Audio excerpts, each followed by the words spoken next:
The city still stank of smoke. From the eastern parapets of the Red Keep, the sky over the Blackwater was a dull, bruised gray, streaked with the faintest pink as dawn tried to push its way through the smog. Below, the river crawled under a film of ash and char, broken hulls jutting from the water like black teeth. The bells of the Great September sounded thin in the distance, a hesitant peal that did not quite dare to be celebratory. Robb Stark stood alone at the battlement, one hand braced on warm stone, and tried to remember what clean air tasted like. Should be snow, he thought. I should wake to snow on the courtyard stones, to the smell of smoke from the kitchens and Maester Lewin's ravens croaking in the rookery. Not this.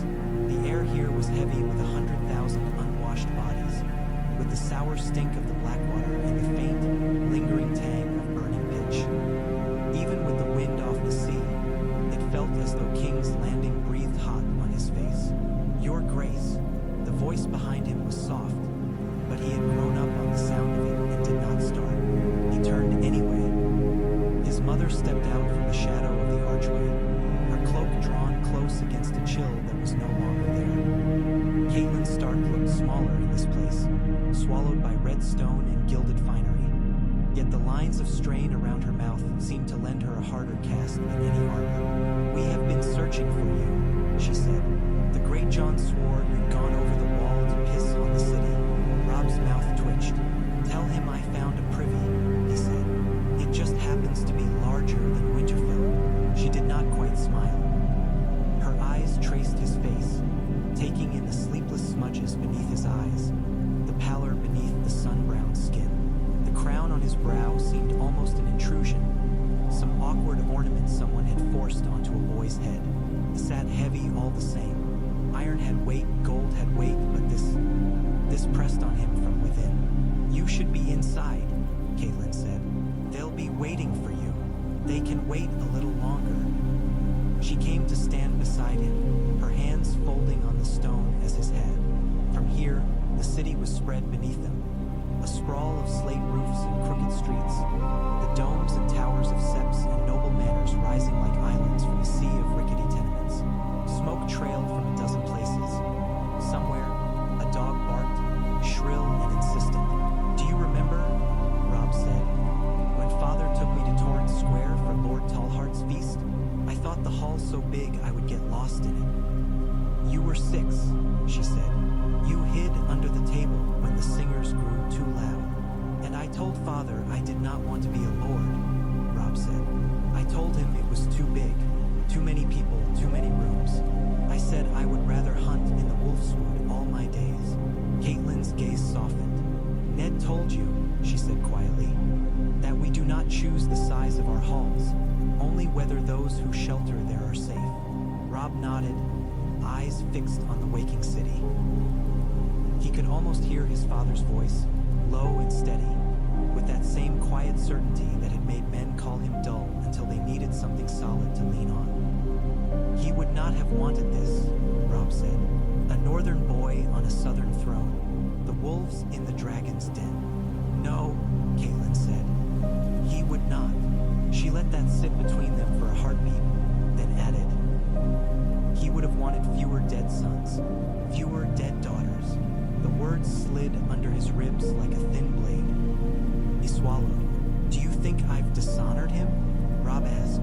It came out more softly than he meant it to. His mother did not answer at once. Wind tugged at her auburn hair where it had slipped loose, silver glinting in the strands.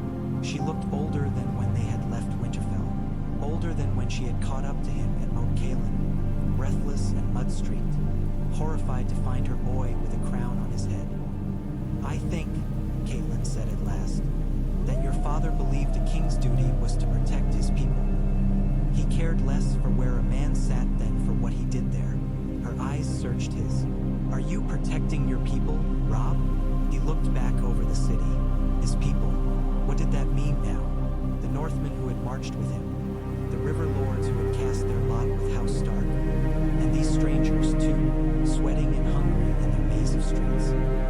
Men who had cheered for Joffrey once, or cursed his name, or cared nothing as long as bread reached their tables. Children clinging to rooftops to watch the northern host break through the gates, wondering if they would live to see another sunset. "I don't know," he said. "It was the bare truth, and it tasted bitter." "You will not know," Caitlin replied, "if you do not go down and sit the council that is waiting for you. Tyrion Lannister is already at the table, and I am not convinced the chairs will survive another of his jests about Northern time." "I still cannot believe we left him his tongue," Robb muttered. "I can," Caitlin said. "You will need tongues more than you need swords now, yours and others, even Lannister tongues, if they speak sense." Robb's fingers tightened on the parapet. It was easier by far to think of swords. He understood steel. He knew how a battle line broke under the right pressure, the way a horse could shy at the scent of fear, the look in a man's eyes when he realized which side of the shield wall would crush the other. This was a different kind of battlefield. The weapons here were words, and smiles, and silences. In their own way, they cut deeper. "Mother," he said, "if I had refused, if I had kept the North and the Trident independent as we swore." "You did swear," Caitlin said sharply. "And the men who bent the knee to you cried out king in the North. Have you forgotten?" He endured the reproach. He had given her cause. "I have not forgotten," he said. "But the Lannisters did not fall when we too. Jaime, they did not fall when Joffrey bled on his own stones. They did not fall when their gold ran red on the river. They clung like ticks, and every one of them latched onto the city, onto that throne. You said yourself, cut off the head, and the body dies. And so you cut off the head," Caitlin said, "and put your own in its place." The words were not gentle, but neither were they wholly condemning. Caitlin had grown up in the Riverlands, where currents twisted and split and rejoined, each choice pulling a life in a different direction. She knew better than most that sometimes it was not a matter of honor or dishonor, but of drowning more slowly. "The phrase will say you betrayed them," she went on quieter. "Walder will not care that you sit a southern throne. He will care that the Trident is not yours to give without his say-so, in his mind. The Karstarks may never forgive Jaime's escape. There are debts due in the North as well as in the South, Robb." "I know," he said. "Do you?" She touched his arm. "You are Lord of Winterfell and King of the Seven Kingdoms now, but you are also a son who disobeyed his mother, and a boy who made promises he could not keep. The men who love you will forgive much. The men who fear you will pretend to forgive more. The men who hate you will wait." He could have argued. He had arguments ready now, where months ago he would have snapped like the boy he had been. He could have said that Walder Frey had already taken his price in crossings and insult, that he owed the man nothing. He could have reminded her that Jaime's escape had not been his choosing. He could have thrown back the simple, aching truth that he had been 18 and the world had been burning around him, and he had reached for comfort in the only place offered. He did not say any of it. Instead, he stepped back from the battlement and nodded. "Then let them wait," he said. "I have lords waiting below, and prisoners." Caitlin studied him a moment longer, then inclined her head. "Come then," she said. "If you must go among wolves, best to go with your mother." The corridor beyond the parapets was dim. Narrow slit windows letting in enough gray light to outline the guards posted at intervals. Northern men, most of them. Tallheart and Serwyn men, sunburned and still faintly out of place in crimson cloaks the city armorers had thrust at them in the confusion after the gates fell. They straightened as Robb passed, hands going to sword hilts, eyes bright with something between pride and disbelief. "My king," muttered one man he did not know by name, bowing so low his nose almost brushed the rushes. Robb gave him a curt nod and moved on. The word still jarred, even after the cheering and the raised swords, after the rough, gleeful roar of King of the Seven Kingdoms that had rolled through the throne room like a wave when they had thrown Joffrey's corpse from the Iron Throne. He wondered how long it would take before that roar curdled into something else. The Tower of the Hand loomed ahead, its stones darker than the surrounding keep. They had given him those rooms without question. No one had suggested he take the king's chambers behind the throne room. Those rooms still smelled of Lannister, of the boy king's shrill laughter and the old king's death.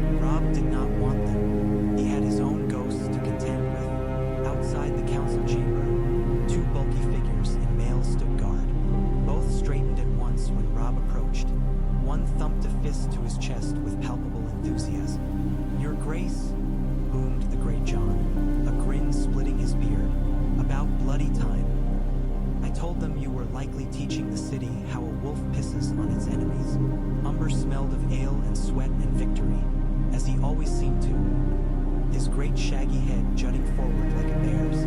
Beside him, quieter but no less imposing, stood Brynden Tully, the blackfish, his arm in a sling, his expression as dry as old leather. "I told them you'd come when you were ready," the blackfish said, "and that in the meantime we might teach them patience. And I told them you southern fish would talk a thing to death before you ever got round to doing it," the great John retorted. Their bickering, oddly, eased some tautness in Robb's shoulders. These men were familiar ground, as solid beneath him as Winterfell's walls. "Is there anyone inside you haven't argued with yet?" Robb asked. The great Jin's grin widened. "Aye," he said, "the little imp hard to argue with a man when you're trying not to trip over him." "Tyrion Lannister can still bite your ankles, my lord," Catelyn said crisply. "Mind you do not leave them unguarded." The great John barked a laugh and pushed the doors open without ceremony. The council chamber, once Lord Eddard's and then Lord Tywin's, smelled of parchment and stale wine. A long table dominated the room, though several of the chairs looked as though they had been dragged in from other chambers in haste. Candles guttered in sconces on the walls, their light fighting with the gray dimness. A single tall window looked out over the city, its shutters half open. Robb's gaze flicked over the faces at the table, tallying them. Roose Bolton sat near the far end, pale eyes hooded, hands folded upon the polished wood. His expression betrayed nothing as ever. He might have been listening to a sermon or contemplating how best to skin a man. Beside him was Lord Karstark, Harrion now, his father's headless ghost seeming to linger in the tightness of his jaw. Lord Edmure sat to one side, shoulders rounded but eyes keen, a bandage still visible at his temple where a Lannister mace had bounced off his helm. Ser Wendell Manderly and Ricard Karstark shared a muttered conversation, breaking off when Robb entered. And then there was the dwarf. Tyrion Lannister lounged in his chair with deliberate indolence, a goblet of wine in hand, his mismatched eyes following Robb's entrance with lazy amusement. His hair was rumpled, a band of dark bruising shading one cheek, but he wore a fresh doublet of black and green, the lion of his house hastily unpicked from the shoulder. The work was imperfect. Threads of Lannister gold still clung there, glinting. "Your Grace," he said smoothly, raising his goblet in mock salute. "We were beginning to place wagers on whether you'd arrive at all. Lord Umber favored the theory that you'd taken ship and were halfway back to the land of snow and honest silences." "And what did you favor?" Robb said, taking his seat at the head of the table. Tyrion smiled over the rim of his cup. "I never bet against a man who has just taken a city," he said. "It shows a dangerous inclination toward success, or toward overreaching," Roose Bolton murmured. "Sometimes they are the same thing," Tyrion replied, "at least until gravity makes itself known." Catelyn took a place at Robb's right, the blackfish at his left. The others settled as well, with scraping on stone. A single empty chair near the window remained unclaimed. "Sansa?" Robb asked quietly. "She will come if you send for her," Catelyn murmured. She was reluctant to sit with him. Her gaze flicked toward Tyrion, whose smile thinned almost imperceptibly. "There is no need to drag your sister to council if she does not wish to be here," Tyrion said. "I have been husband enough to her." He drained his goblet and set it down with a faint clack. "And less than husband in every way that counts, as the gods are my witness." Robb's eyes narrowed. Every word he spoke to the Lannister was an effort. He could still see, as clear as fresh blood, the corpse of his father on the steps of Baelor. September. Tyrion had not wielded the sword, but he had borne the name. "You will speak of Sansa with respect," Robb said. His voice was quiet, but something in it made the great John straighten. Tyrion inclined his head. "I have never spoken of her with anything else," he said, "even when my family did not. She is brave,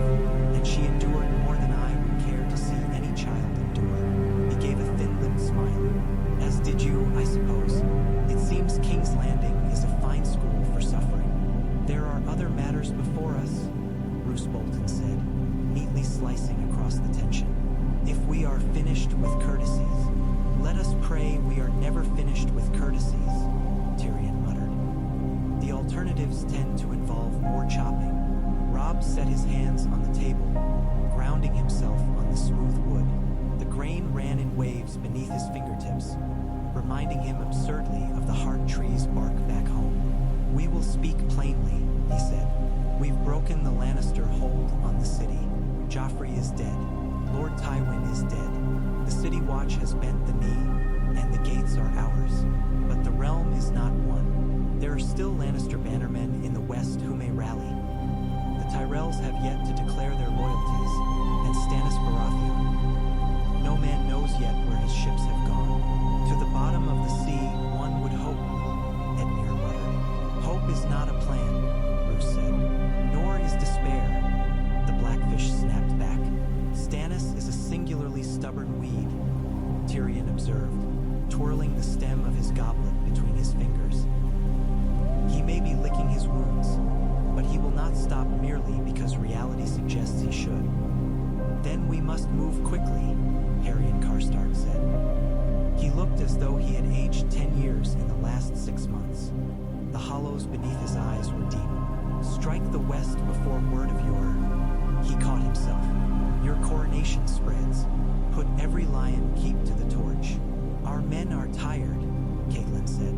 We have held this city for 3 days. Before that, we marched from the Trident at speed. Horses founder. Men do too. The lions will not rest, Harrion insisted. Every day we delay, they entrench.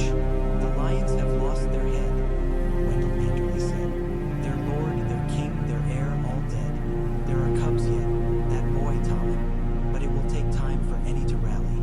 Pins still prick, even without a head to guide them, Bruce murmured. I would not assume they are harmless. The north is vulnerable, Catelyn said, turning to Robb.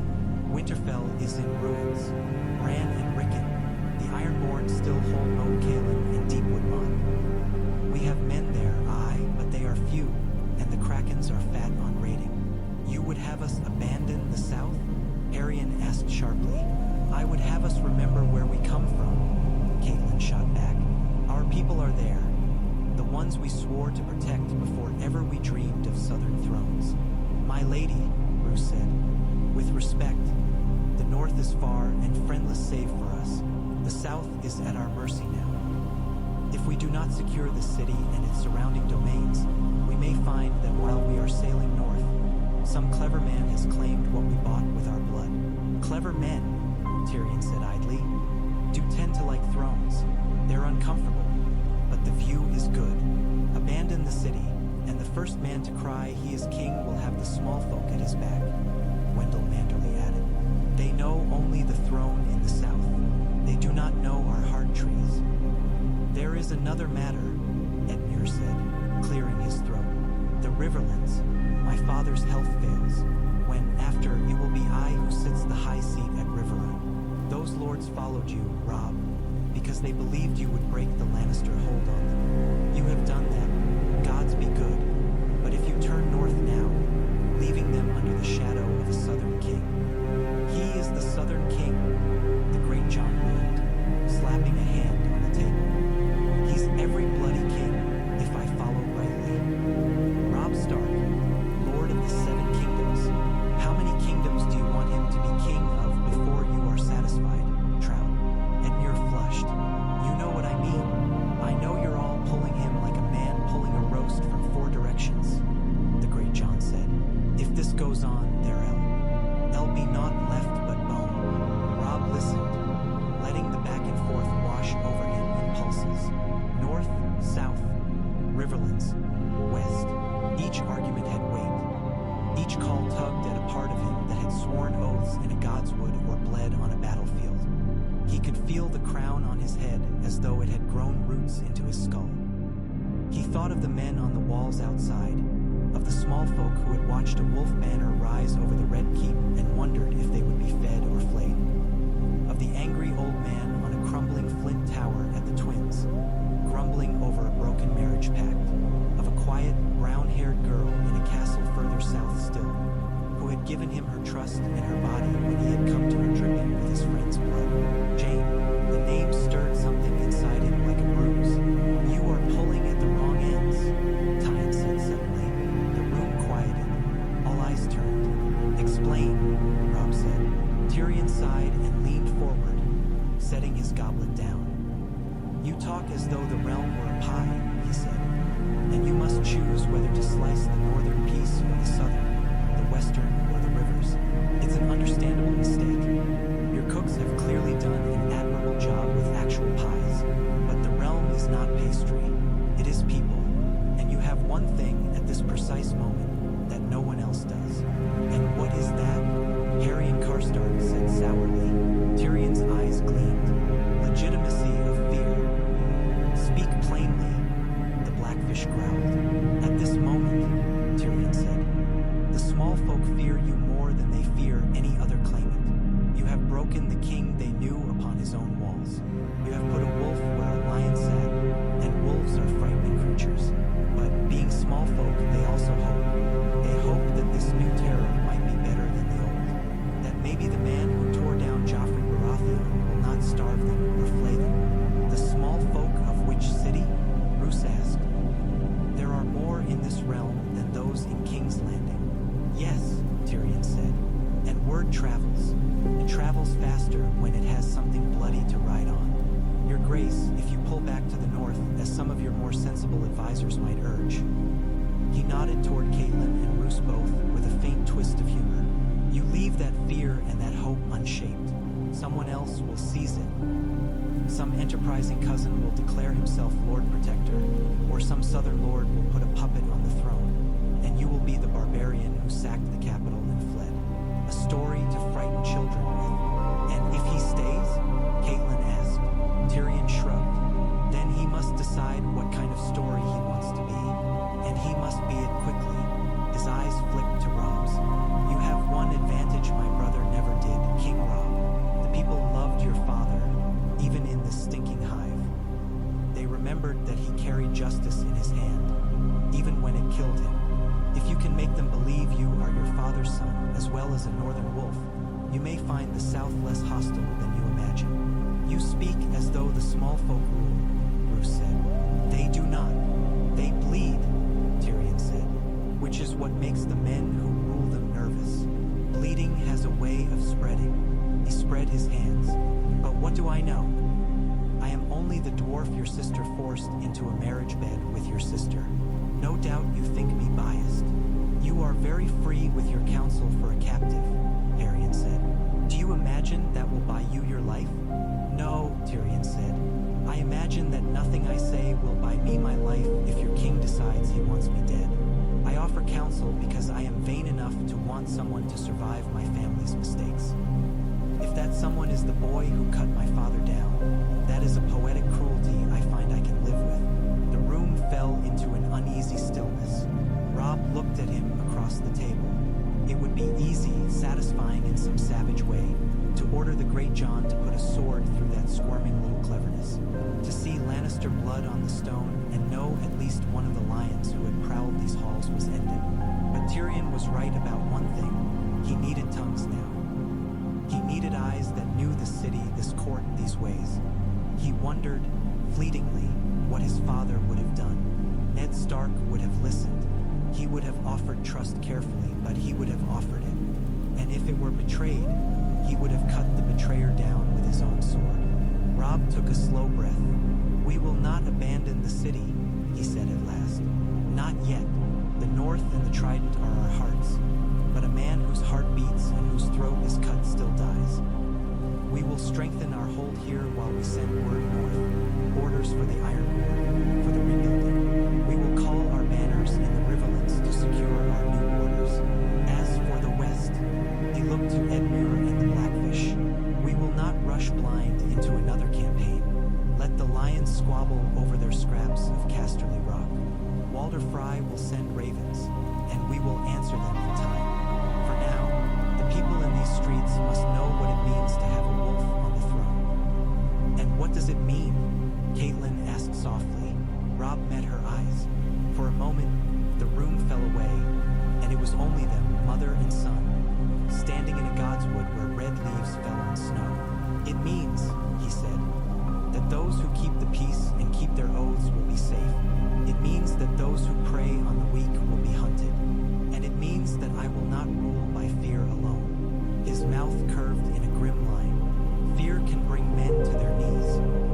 But I have seen what men do when they stand for love. He thought of gray wind howling in the dark, of banners whipping in northern wind as men shouted his name, not as king of 7 kingdoms, but as Robb, Robb, Robb. The great John bared his teeth in a grin. Now there's a king's words, he said.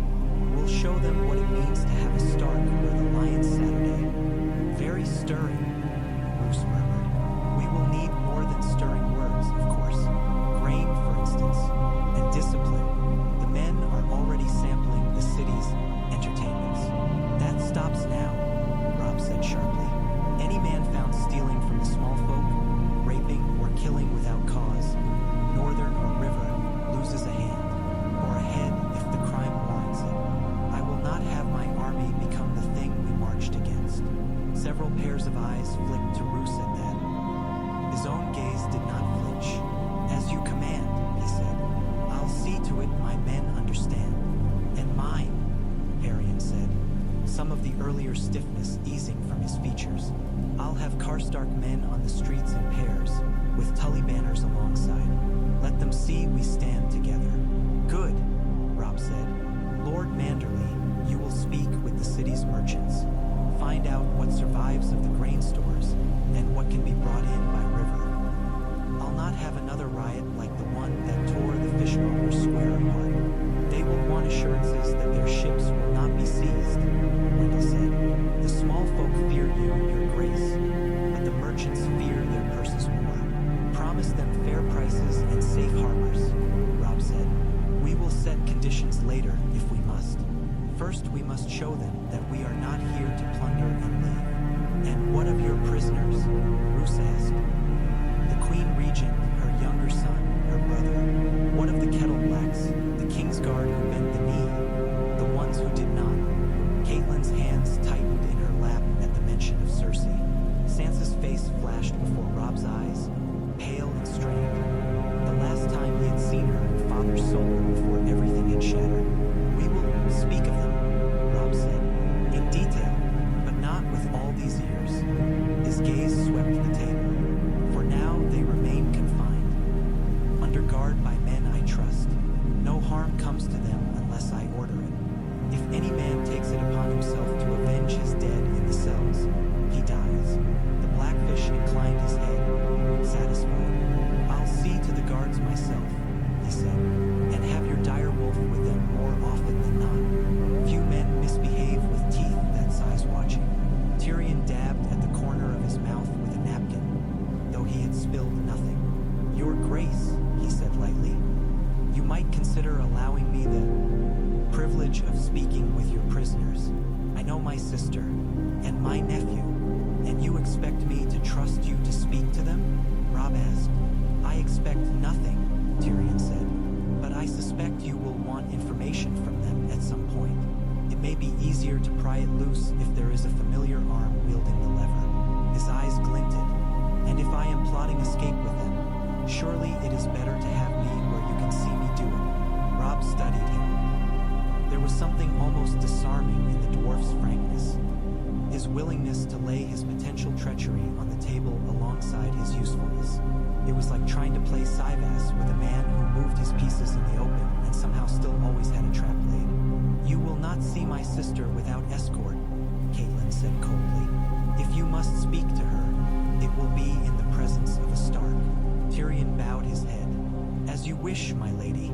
I am eager to catch up with family. It has been such a long 3 days since I heard my sister scream when your wolf knocked her down the throne steps. The great John snorted. Even Roose's lips twitched. Robb let out a breath he had not known he was holding. The council would not be simple. There would be more of these arguments, more tugging in every direction, more decisions that would leave blood on his hands either way.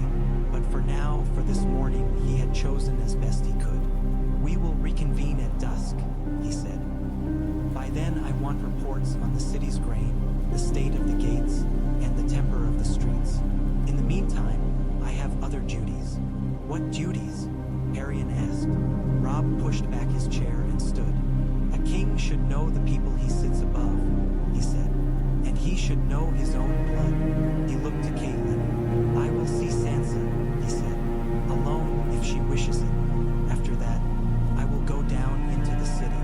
A faint crease appeared between Caitlin's brows. It is not safe, she said at once. It was safe enough for me to ride under the city's walls with half the Lannister host between me and the gates, Robb said quietly. If I cannot walk its streets with a few guards now, then this throne is already lost. The great John thumped a fist to his chest. I'll go with you, your grace, he said. We'll see how these southern rats squeak when they meet a proper wolf. You'll do no such thing, the Blackfish said tartly. You'd scare them into a riot just by grinning. Let me choose a guard. Men who can keep their swords sheathed as well as draw them. Robb nodded. Very well. 3 men, no more. I'd rather not bring an army into the alleys. He looked around the table once more. Do as we've discussed. And remember, we are here to rule, not just to win. As they rose, there was a murmur of assent, some more grudging than others. Tyrion lingered, swirling the dregs of his wine, watching Robb with that unsettling, measuring gaze. As your sometime hand, he said as Robb approached. May I offer one last piece of counsel, your grace? You are not my hand, Robb said. Not yet, Tyrion agreed. But someone will have to sit in that chair. And if you choose a man who thinks with his sword, you'll soon find your city is nothing but broken steel. He tipped his head. My counsel is this. When you go into the city, do not go looking for gratitude. You will find fear, anger, hunger, confusion. The people do not care what sigil flies over the Red Keep. They care whose men kick in their door. I know, Robb said, tired. Do you? Tyrion asked. I did not when I first came here as Hand. I thought if I saved their lives, they'd love me. They did not. I saved their city, and they threw dung at me. He smiled thinly. If you intend to rule, your grace, you must decide whether their love matters to you. And if it does, what you are willing to pay for it. Robb thought of the way the small folk had watched as the gates shook apart. The way some had cheered, and some had wept, and some had just stared hollow-eyed as new banners unfurled. It matters, he said simply. Tyrion's brows lifted. Then may the gods armor you better than they did my nephew, he said. Love is a treacherous shield. Robb left him there, the dwarf sipping the last of his wine as though they had been discussing the weather. Outside the chamber, the corridor seemed narrower. The sounds of the castle came in faintly. The clang of a hammer in the yard, the murmur of servants, the distant shout of a sergeant drilling men on the walls. The Red Keep was waking. Caitlin walked beside him in silence for a time, her thoughts turned inward. As they approached the rooms that had been set aside for Sansa, she laid a hand on his arm. Be gentle with her, she said. I will, Robb said. She has suffered enough. We both have. It is not only suffering that makes a soul fragile, Caitlin said. Sometimes it is hope. He looked at her. Do you speak of Sansa or of yourself? She did not answer. Instead, she knocked softly at the door. For a long moment, there was no sound. Then footsteps, light and hesitant, and the scrape of a bolt being drawn back. The door opened a crack. A pair of blue eyes peered out, red-rimmed, cautious. When they saw who stood there, they widened. Mother, Sansa whispered. Robb. The door opened wider. She had grown thinner since he had last seen her. Her face a paler, more delicate version of their mother's. A faint shadow marked her jaw where some long-faded ruse had once bloomed. She wore a simple gown of gray wool, the Lannister reds and golds gone. Her hair, once elaborately done, hung in a single thick braid over her shoulder. Caitlin drew her into an embrace, holding her tight. Sansa clung like a child for a heartbeat, then pulled away, smoothing her gown as if afraid to wrinkle it. You came, she said. Aye, they said. I heard the bells and the shouting, and I did not know. I thought it was Stannis, and then I heard the wolves, and I did not dare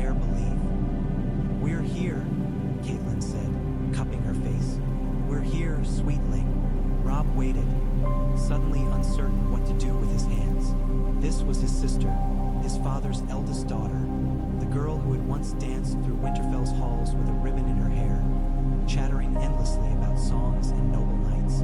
The girl who had begged to go south, who had dreamed of King's Landing as if it were a page from a book of tales.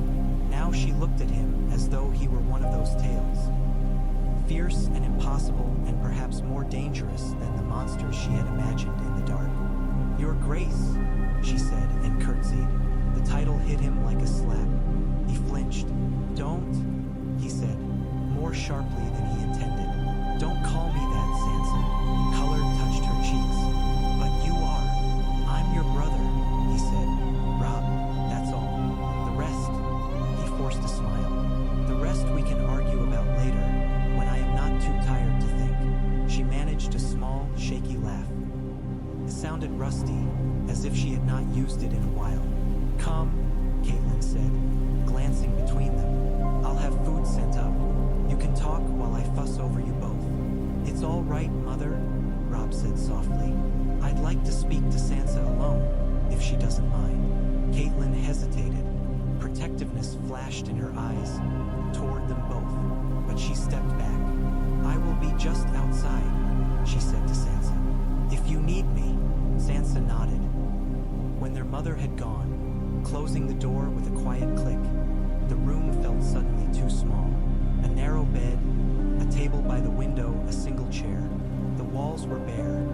The Lannister tapestries had been removed, leaving faint outlines where color had protected the stone from soot. Robb stood awkwardly in the middle of the floor. Sansa moved to the window, fingers twisting in her skirts. "I'm sorry," she blurted almost at once. "I'm sorry, Robb. I'm so sorry." "For what?" he asked, bewildered. "You've nothing to be sorry for. I wrote them letters," she said. The words tumbled out in a rush. "The Queen, Lord Baelish, the Lords. When Father was arrested, they made me. I thought, they told me if I begged for mercy, if I said Father had been wrong, that Joffrey would..." Her throat worked. "I helped them, Robb, even if I didn't mean to. I betrayed you." Robb's chest tightened. "Sansa," he said. "No, they showed them to me," she whispered. "Cersei did. After." She laughed and she said it was sweet how I had tried to save him by cutting his legs out from under him. I didn't understand. Not then. I was so stupid. She turned from the window, tears spilling over. "Father died because of me." No, he closed the distance between them in 3 strides, taking her by the shoulders. "No, he didn't. Father died because Joffrey was a cruel little monster, and because Cersei and her brother wanted him dead. Because honor frightens the sort of men who thrive here, not because of anything you wrote. But if I'd listened," she said, "if I'd gone north with you, if you'd gone north, Joffrey would have sent riders after you," Robb said, "or taken another Stark hostage. He would not have changed his mind. He was not the kind of king who cared about mercy." Her lower lip trembled. "What kind of king are you?" she asked. The question was a knife because he did not have an answer yet.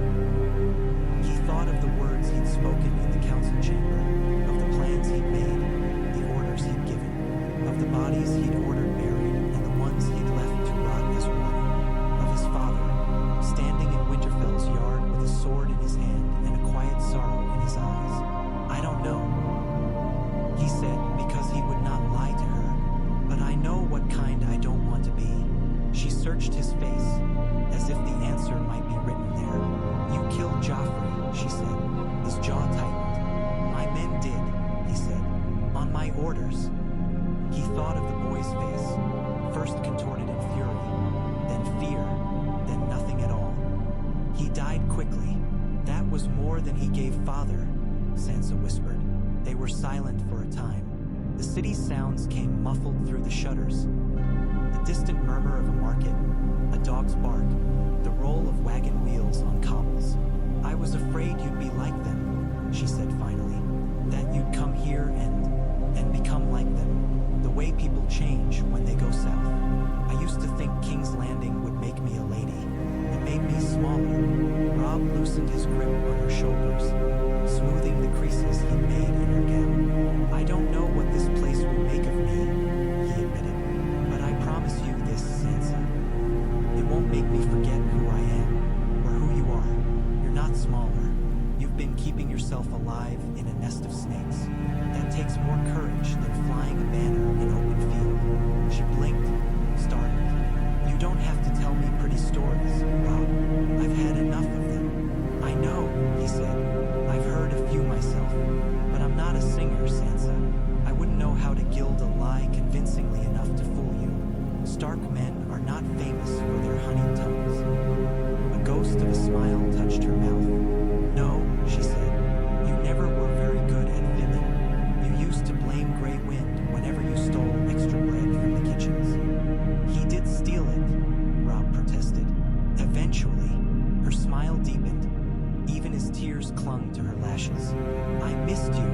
Did he?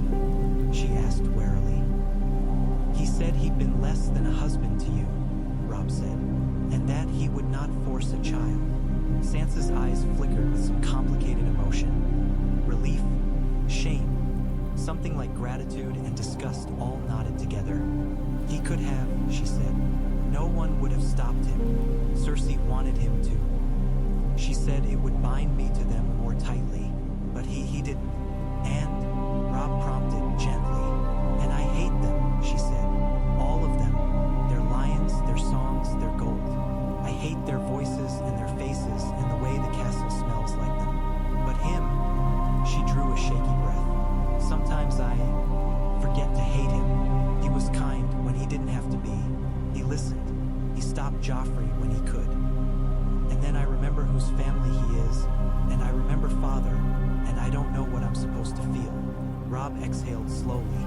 This too was a tangle he had not prepared for. In his mind, Lannisters had been simple, solid enemies. Red and gold targets to swing a sword at. But people rarely stayed simple once you looked them in the eyes. You feel what you feel, he said.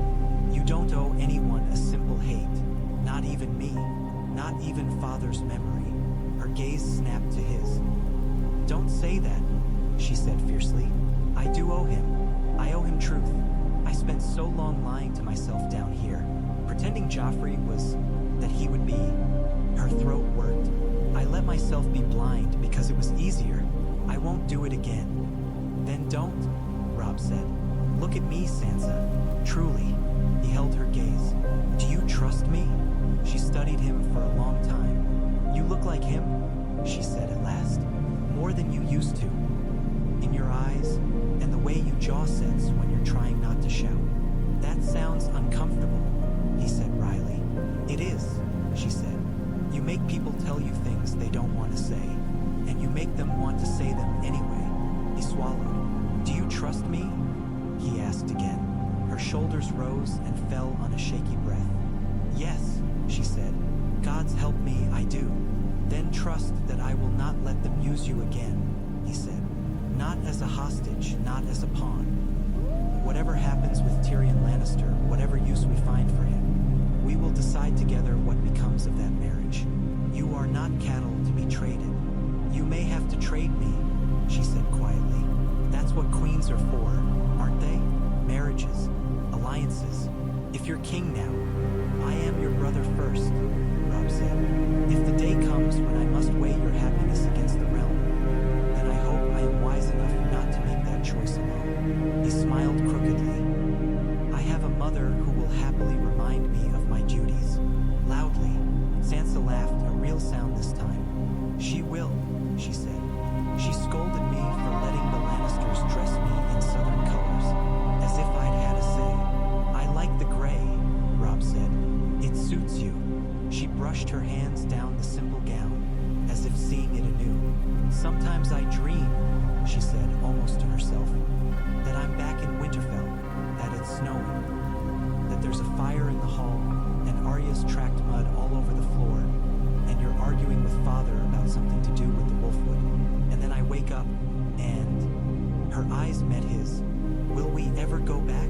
The question hit him harder than any battle blow. He thought of Winterfell's shattered towers, of smoke rising against a northern sky, of Bran and Rickon, scattering like leaves in a storm, their fates unknown. Yes, he said, because some part of him refused any other answer. We will. We'll rebuild it, stone by stone if we must. And when we do, you'll sit in the hall in gray and white, and no one will dare tell you what colors you're allowed. Sansa's eyes filled again, but she smiled. You promise? She whispered. He gave her the only promise he felt he could keep. I promise I will try. She nodded, and for a moment they stood in silence, the weight of all that lay ahead pressing in on them from the walls. After a time, she stepped back. You said you were going into the city, she said. That's dangerous. So I've been told, he said, many times. Then take men you trust, she said. Not just warriors, men who can see, who can listen. The people down there are afraid. They'll hide it under anger and curses and grasping hands, but they're afraid. If they see you as another Joffrey, they'll hate me, Robb said. And one day that hate will find a blade. Yes, she said, but if they see you as father, her voice broke a little. They might follow you anywhere. You have a great deal of faith in me for someone who thinks I'm bad at lying, he said. She smiled again, faint and wry. That's why, she said. You won't be able to hide it if you become like them. I'll see it, and I'll remind you, loudly. He laughed, surprising himself. You sound like Mother. I sound like a Stark, she said. He left her with that, after kissing her brow as he had when they were children. In the corridor outside, Caitlin sat on a bench, her hands clasped tight in her lap. Well, she asked, rising at once. She's stronger than I thought, Robb said, and more broken. We'll mend what we can. Caitlin's face softened with relief and sorrow both. Good, she said. Good. She looked him over as if checking for new wounds. And now you intend to go down among the small folk. I do. Your father would have done the same, she said, which is not to say it's wise. He walked among his people all his life, Robb said. If I mean to rule here, I must know more of them than the view from a balcony. Her lips pressed together, and she sighed. Very well, but you'll take Ser Bryndon's men, and Grey Wind. I'll not have you sneaking off like Arya. She would have already jumped from a window and be halfway to the docks, Robb said. I, at least, will use the stairs. She swatted his arm, a gesture so like those in Winterfell's corridor that for an instant, the red stone seemed to blur into gray in his mind. Go, she said. See your city. Then come back and tell me what sort of kingdom you need to build upon it. I will, he said. When he descended toward the yard, the corridors were busier. Servants carried baskets of linens, barrels of wine. Northern soldiers lounged against walls, sharing crude jests with Riverland men. A few gold cloaks moved through them with stiff caution, their yellow cloaks dingier now, many bearing hastily sewn wolf badges above their hearts. Grey Wind waited in the yard, pacing restlessly. The direwolf's fur was matted in places with blood that was not his own. His pale eyes lit when he saw Robb, and he bounded forward, massive paws sending up spurts of dust. Robb dropped to one knee, burying his hands in Grey Wind's ruff. The wolf's breath was hot on his face, his tongue rough as it swept once across Robb's cheek. Easy, boy, Robb murmured. We've work yet. The Blackfish approached with 3 men in his wake. Lean, hard-eyed soldiers in plain mail, each bearing Stark and Tully badges. These will do, Bryndon said. Quiet, watchful, not given to pissing contests with every cell's word they see. One of the men, a grizzled fellow with a scar from ear to collarbone, grunted. My pissing days are behind me, M-Lord, he said. Too old for that. Too old to piss. Too young to die, Bryndon said. Perfect. Robb rose, resting a hand on Grey Wind's shoulder. The dire wolf pressed against him, solid and reassuring. Open the gates, Robb said, as he stepped out of the Red Keep and onto the city's streets for the first time as its conqueror. The air hit him like a wave, heat and noise, and the sharp tang of humanity. The streets nearest the castle were cleaner, lined with the houses of wealthy merchants and lesser nobles, their windows shuttered or half open, curious faces peeking through. Those faces turned as he passed, some eyes narrow, some widened. A few men bowed, quick jerks of the head more reflex than respect. A woman clutched her child close, watching Grey Wind with wide, fearful eyes. The child reached toward the wolf, fascinated. Robb slowed. He did not reach for his sword. Instead, he crouched again, on the dirty stones of a city he had taken with fire and steel. What's his name? The child asked, ignoring his mother's hissed admonitions. Grey Wind, Robb said. Like a storm, the boy breathed. Yes, Robb said, like a storm. He let the boy lay a tentative hand on the direwolf's flank. Grey Wind tolerated it, muscles taut but still. The mother watched, torn between fear and awe. He won't hurt you, Robb said. Not if I tell him you're under my protection. Are we?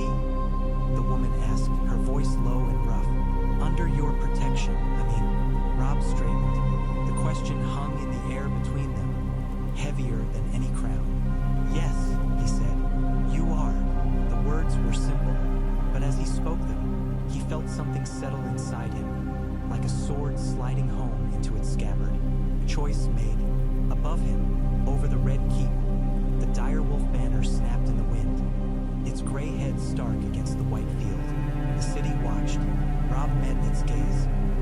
He was a long way from snow and hard trees. The air was too hot, the stone too red, the smells too sharp.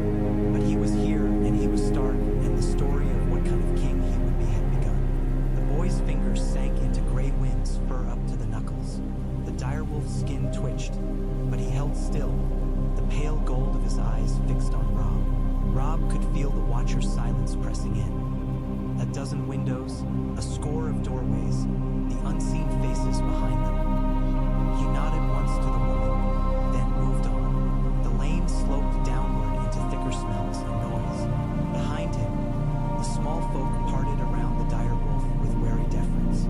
Some spat on the ground as he passed, as if to ward off ill luck. Others crossed, themselves in the septon sign or in some rough northern gesture that was half hartree, half old superstition picked up from soldiers.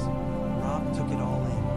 The way they shrank from color, the way they eyed the northern men with their wolf badges. Their hunger was a living thing, almost visible. The way hands lingered a moment too long near the baskets of a fishmonger. The way eyes followed a cart piled with sacks of grain. Lannister lions had been visible once, blazoned everywhere. He still saw a few carved into door lintels, a gold lion's head above a shop, a faded banner in a window. Wolf badges were beginning to appear, in the hands of guards, carved hastily into a shield, a rough charcoal drawing chalked on a wall. King in the north, the men had shouted.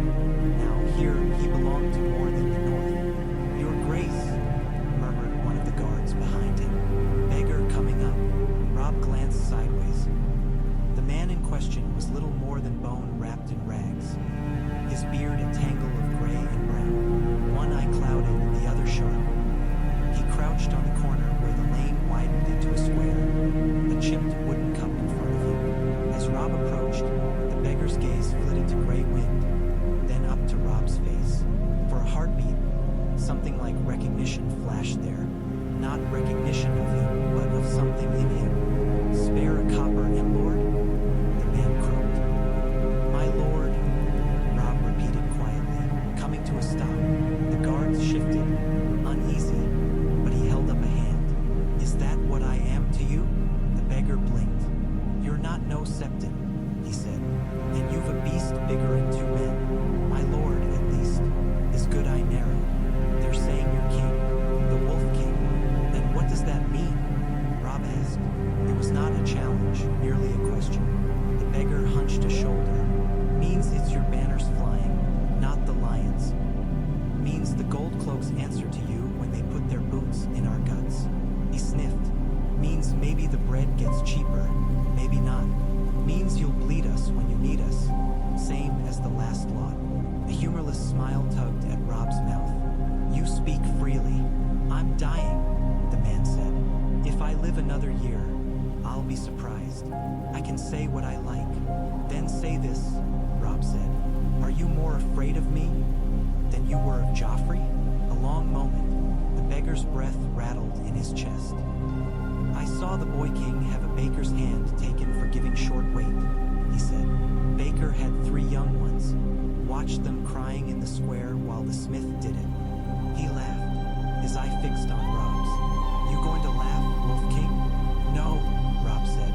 That's something then, the man said and spat to the side. Fear's fear, but there are kinds of it. He scratched at his beard. I'll be afraid of you, but I'll sleep easier if I think you're afraid of yourself. Robb felt the words as if they were stones dropped into a deep well inside him. He reached into his belt purse and found a small handful of coins. Coppers, a few silvers. He poured them into the man's cup. The beggar's eye went wide. I can't. You can, Robb said. But if anyone tries to take it from you, send them to the Red Keep and ask for me by name. Name? Robb Stark, he said. Not just king or lord. Names matter. Robb Stark. The man repeated slowly, as if tasting it. Not like that Baratheon boy. He was born someone else too, they say. New father, new name. No good to him in the end. No, Robb said softly. It wasn't. He moved on before the beggar could say more. In the square beyond, a line had formed outside a baker's stall. The smell of fresh bread hung in the air like another kind of summons. Robb saw the way eyes flicked to gray wind, the way shoulders stiffened, the way some people tried to make themselves smaller, less noticeable. Halfway down the line, two men in gold cloaks stood with arms folded across their chests, overseeing the distribution. A woman at the front held out 2 coppers. The baker took them, handed over a half loaf so thin Robb could have bent it double with one hand. Next, the baker muttered. Hold, one of the gold cloaks said. His gaze had snagged on Robb. It moved past him, dismissive, then jerked back, startled, as he took in the dire wolf and the coats of mail. My lord, the man stammered. His partner straightened too fast, almost tripping. Your grace, corrected one of Robb's guards dryly. The baker had gone pale as chalk. He stared at gray wind as if expecting the wolf to leap across the counter. We are distributing according to orders, your grace, the first gold cloak said quickly. Half loaves only, at controlled prices, to avoid. To avoid what? Robb asked. The man swallowed. To avoid riots, your grace. If we give more to some, others complain. The stores are low. There was an accident on the river.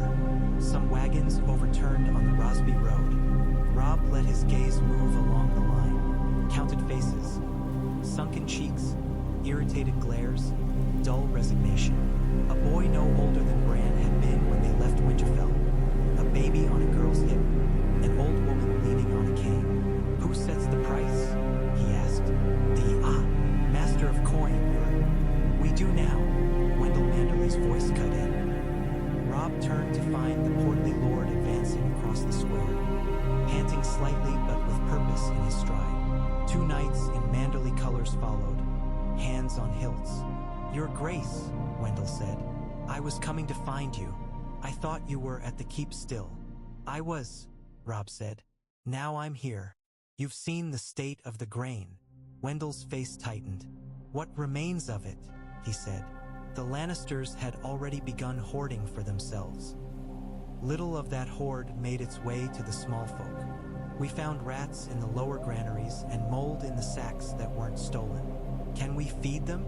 Robb asked, blunt. For now, Wendell said. If we cut the garrison's rations and bring in more by ship, there are merchants at the docks who'd be happy to sell us grain from the Reach, the Stormlands, even Essos, if we guarantee their cargo safe passage and don't seize their ships outright. Robb looked again at the half-loaf in the woman's hand. At what price? He asked. Wendell hesitated. High, he said. The war has driven prices up everywhere. The merchants will want profit to risk their hulls so close to where the fighting was. And what has the price been? Robb asked, jerking his chin at the baker. 3 coppers a half loaf. The baker blurted, sweat beading his brow. By order of the last council. A murmur rippled down the line. And how many people? Robb said. Have 3 coppers to spare? No one answered. He turned to Wendell. Raise the ration to a full loaf per copper, he said, until the new grain arrives. Let it be known the crown subsidizes the difference. Wendell's eyes widened. Your grace, the expense. The expense of not doing it will be higher, Robb said. Riots cost more than copper. Have you forgotten the last one? Wendell flushed. No, your grace. The treasury? Roose Bolton's words earlier echoed in his mind. What treasury?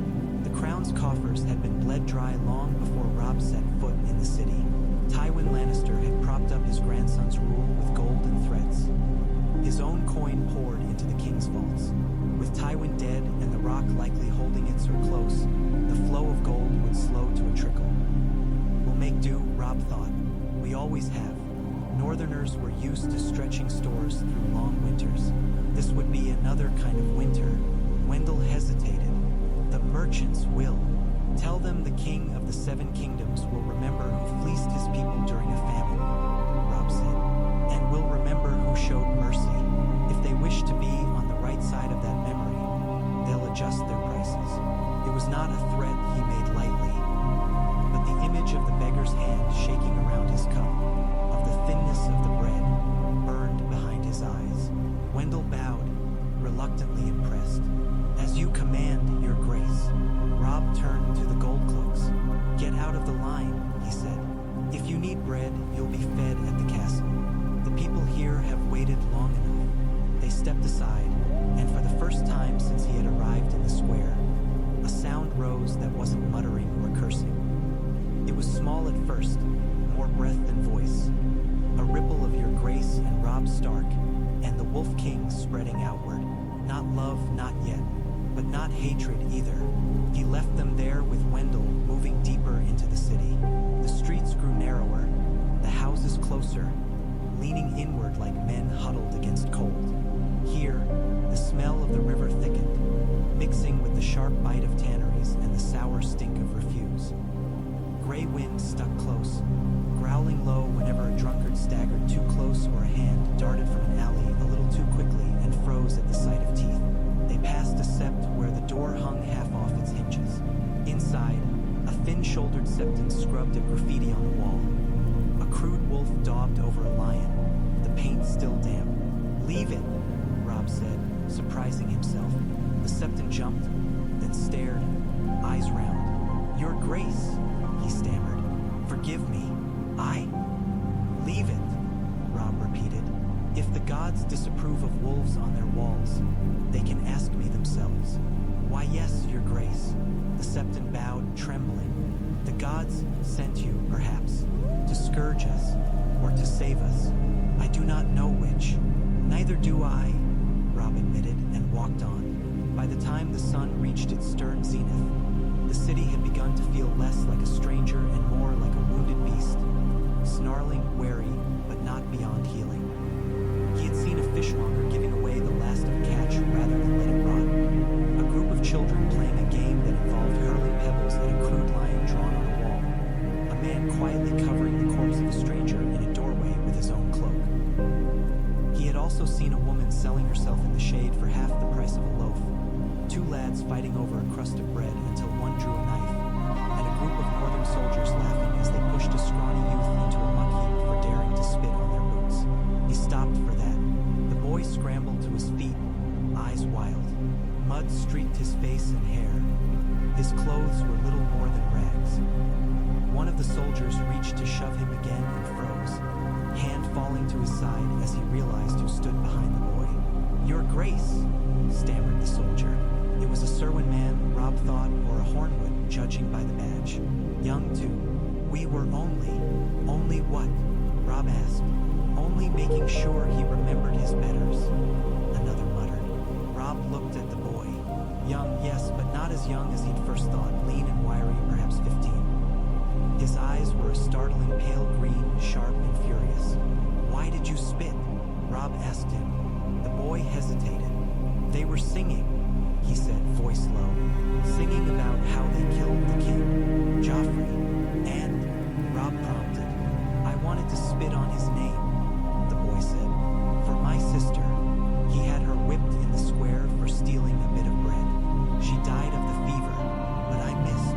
His mouth twisted. I never was much good at aiming. Robb exhaled. What's your name? Tom, the boy said. Tom of Flea Bottom. Not anymore, one of the soldiers said with a derisive snort. It's Tom who spat on his king's men now. Robb turned on him. Is that what you are? He asked. My men. The soldier paled. Yes, your grace, he said quickly. Of course. Then you carry my honor on your backs, Robb said. When you mock a hungry boy, you mock your king. When you knock him into the muck for a mistake, you tell every watching eye that I am the sort of man who cannot tell courage from insolence. He let that sink in. The street had gone quiet. Faces appeared in doorways, behind shutters. The guards at his back shifted their weight, but made no move to intervene. He spat on a king, one of the soldiers muttered, even if it wasn't you. He spat on a dead tyrant, Robb said. Perhaps he has more courage than sense, but I won't beat sense into him with your fist. He turned to Tom. The boy straightened instinctively, shoulders squaring under invisible weight. You have my sister's name, Robb said. I have no quarrel with anyone who spits on Joffrey Baratheon's memory. But if you must spit, aim better. A flicker of startled laughter rippled through the watching crowd. You want to honor your sister? Robb went on. Stop throwing stones at men with swords, and start doing something that might change the way other girls are treated in these streets. The boy's eyes narrowed. And what's that? He asked, wary. Work, Robb said. Hard, dangerous, hungry work. The kind I did when I left home. He nodded toward the guards. We need men who know these alleys. Scouts, runners, eyes. If you can keep your mouth shut when it needs keeping, and use it when it needs using, there's a place for you. The soldiers stared. One of them opened his mouth, shut it again. Tom swallowed. I'm not a soldier, he said. It was not quite a refusal. You're not a beggar either, Robb said. Not yet. Come to the Red Keep at sundown. Ask for the Blackfish. Tell him Robb Stark sent you, and that you promised to learn to aim better. Tom hesitated. And if I don't? He asked. Robb shrugged. Then you don't. You owe me nothing, but you'll still be hungry, and my men will still carry my honor. Which means if I hear of any of them laying hands on you for sport again, they'll regret it. He let his gaze sweep the soldiers. Am I understood? Yes, your grace. They chorused, chastened. He moved on without further comment, gray wind pacing beside him. Behind them, the murmur of voices swelled, mixing curiosity and unease. Tom watched him go with a look Robb could not quite read. When at last they turned back toward the Red Keep, the sun had dipped, turning the sky over the city a hazy gold. Robb's boots felt heavier, his head fuller. Images piled on one another. The beggar's eye, the baker's thin loaves, the child's hand on Grey Wind's fur, Tom's clenched jaw. He had wanted to see the city.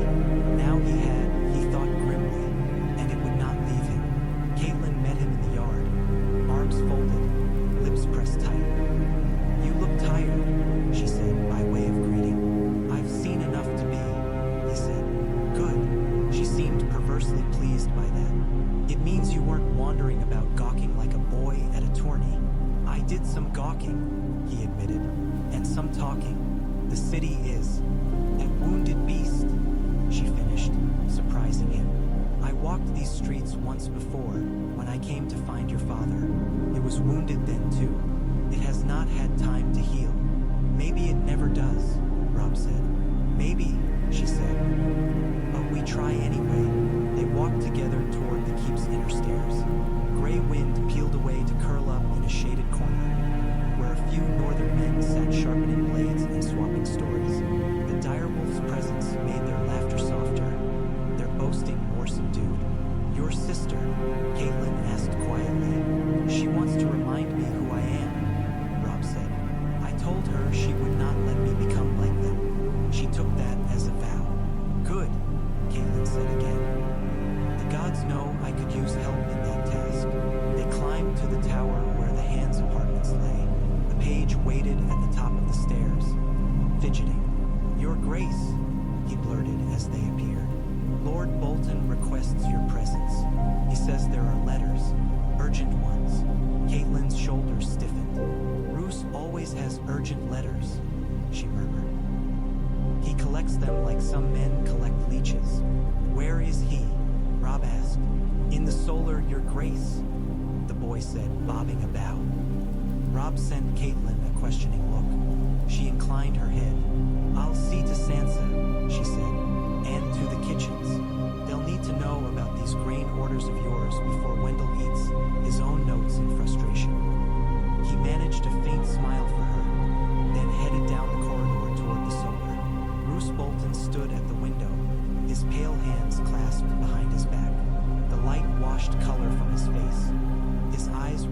chips of river ice. A few candles burned on the table near him, their wax pooling around 3 open letters. "Your Grace," he said, turning. "You have returned from your walk among the sheep. Better to know the flock than to guess its temper," Robb said. "You have letters?" 3, yes. Roos gestured to the table. 1 from the twins, 1 from White Harbor, and 1 from the North Road. Robb approached, stomach tightening. The script on the nearest was spidery and narrow, covering the page with cramped perfection.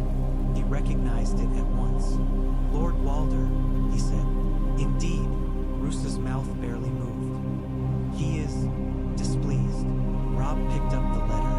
"To His Grace Robb of House Stark, King in the North and, it seems, of the South, Lord of too many places to be properly attentive." The salutation alone made his jaw clench. He read it through. Walder Frey's complaints spilled out in a thin, relentless stream. Broken vows, slighted daughters, ignored alliances.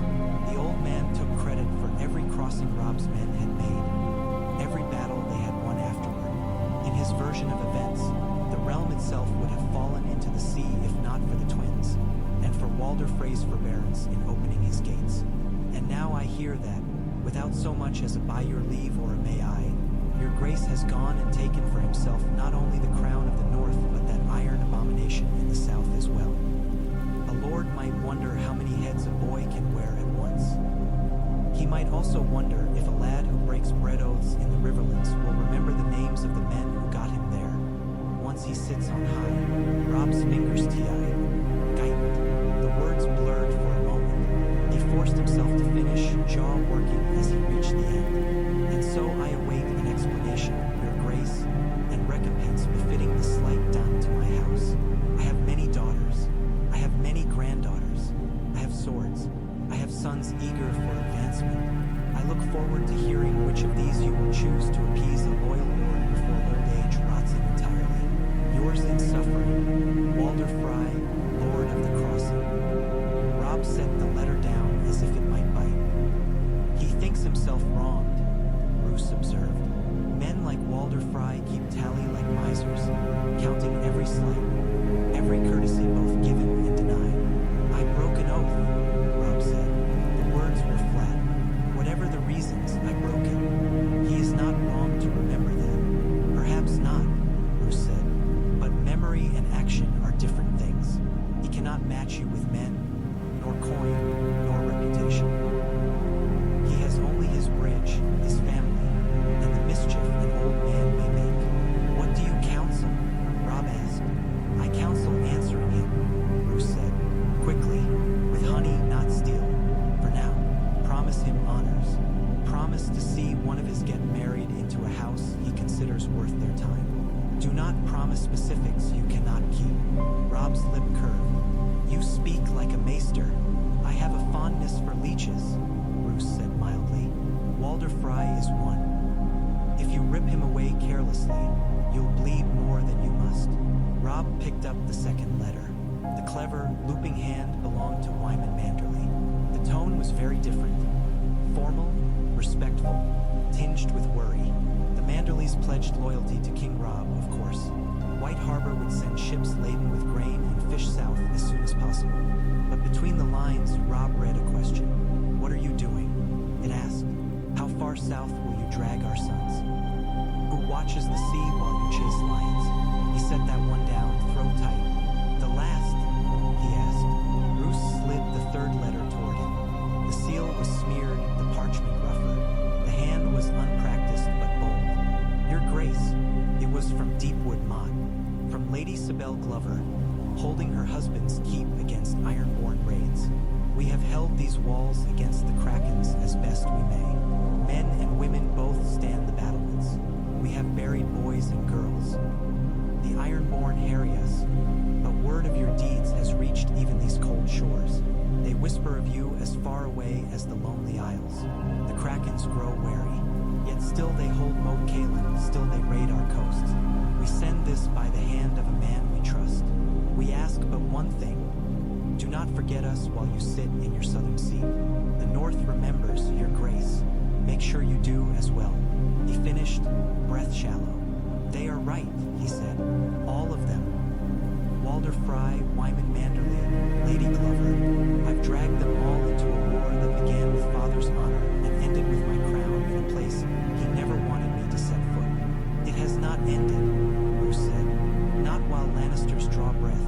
Not while Baratheons and Greyjoys and Tyrells watch that throne. This is a different phase. Nothing more. Comforting, Robb said dryly. Bruce's eyes watched him, unreadable.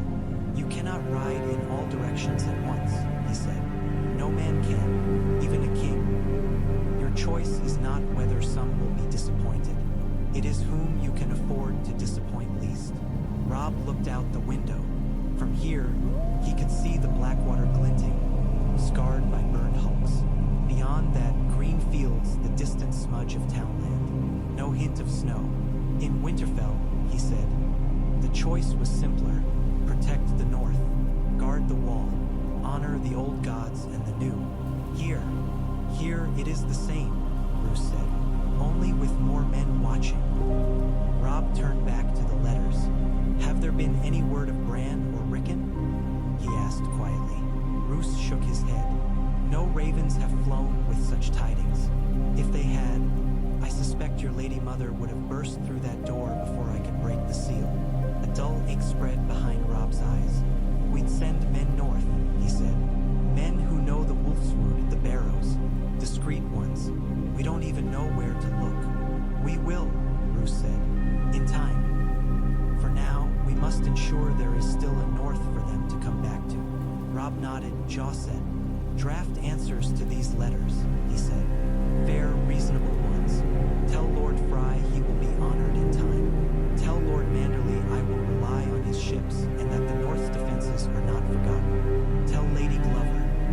Tell her I remember. You could write them yourself, Bruce said. I could, Robb said. And I will when I have breath. For now, we must trust each other to share the burden. You'll bring me the drafts. I'll sign them. Bruce inclined his head. As you command. Robb turned to go, then paused. And Bruce, he said. Yes, your grace. Your men, Robb said quietly. I know what they did in the Riverlands when we marched south. They cut more than they needed, took more than they were ordered. That ends. Now, Bruce's lips barely moved. My men are disciplined. Make them more so, Robb said. Because if I hear of flaying or torture or any of the games they played in the Twins' shadow being played in my name, you and I will have a very different conversation. He was aware, as he said it, of the cold light kindling in Bruce's eyes. The man's expression did not change, but something in the air shifted, like water freezing. As you say, your grace, Bruce murmured. We wouldn't want your northern honors stained. Robb left him there, fingers still resting on the letters. The door closed softly behind him. Outside, he leaned back against the stone for a heartbeat, sucking in a long breath. The castle's air felt cooler than the city's, but no cleaner. Too many fronts, he muttered. Too many fires. Then share the buckets, a dry voice said. He looked up. Tyrion Lannister sat on a bench. Against the wall, a goblet of wine in hand. He must have been there some time. A stack of parchments lay beside him, and a small traveling desk rested on his knees. How long have you been listening? Robb demanded. Long enough to know Lord Fry writes just as charmingly as he smells, Tyrion said. And long enough to hear you tell my good cousin Bruce not to flay people. I'd applaud, but it might give him ideas. Robb pushed off the wall, frowning. Cousin, a distant one, Tyrion said. But real. My grandmother was a Bolton before she had the good sense to marry into Lannister gold. He sipped. It's a small world, your grace. Smaller still when you sit at the center of it. Robb's stare darkened. If you're here to gloat, I'm here because men who sit in rooms with Roose Bolton unarmed should never do so alone, Tyrion said. And because your letters from north and south will not answer themselves. You'd advise me on them? Robb asked. Why not? Tyrion said. If I wanted you to fail, I'd advise you to ignore Walder Fry and tell Wyman Manderley to stuff his harbors and his bloat. Since I'm doing the opposite, perhaps you'll consider that I'm being sincere. You're Lannister, Robb said. Perceptive, Tyrion said. But I'm also a man with a remarkably poor relationship with most of my family and nowhere else to go. Your court may not be the most comfortable tavern I've ever been thrown into, but it's the only one currently serving. He waved a hand at the parchments. If you wish to keep more than one head on your shoulders, your own and your kingdom's, you will need a hand. Roose Bolton is not that man. Edmure would drown in the ink pot. Your mother would try to rule through you and break herself on the rock of your pride. The Great John is a splendid hammer, but hammers are ill-suited to pick locks. You need someone who can tell you the comfortable lie and the inconvenient truth, and who has no stake in either beyond his own skin. And that's you, Robb said. Among others, Tyrion said. I do not starve for company, but I am a viable candidate. At least I can read. Robb studied him. The dwarf's face bore more lines than a man his age deserved. His eyes, though mismatched, were clear. If I made you my hand, Robb said slowly, half the realm would call me mad. The other half would call me a traitor to my own blood. And would any of those halves feed your people?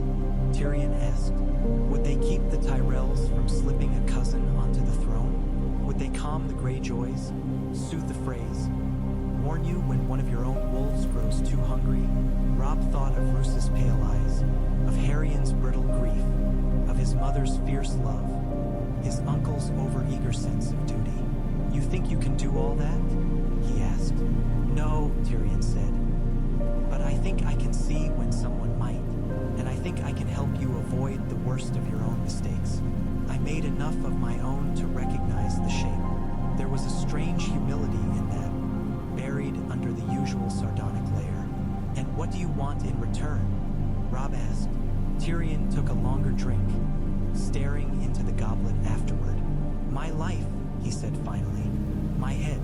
A chance to spite my father's memory by serving the boy who killed him better than I ever served him. A chance to keep my niece from being crushed under the weight of my family's sins.